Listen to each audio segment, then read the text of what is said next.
Hi, it's Steve. Today we'd like to show you how to change the lid switch actuator on your washer.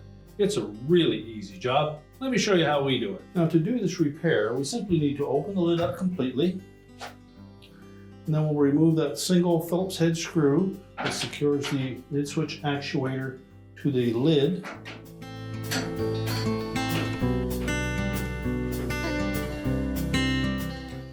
Just discard the old actuator, hold the new one into place, tighten the screw.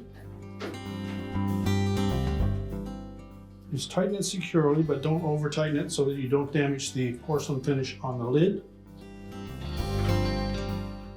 We can close that up, and your repair is complete.